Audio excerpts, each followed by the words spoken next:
सदा लागि दुःख जति सुकै भए पनि शान्ति पाए तिम्रो प्रेमले।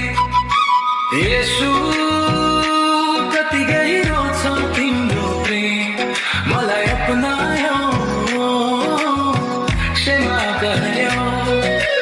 येशू तिम्रो महिमा हरेक सासमा, मलाई बाटो देखाऊ तिम्रो ज्योतिबाट।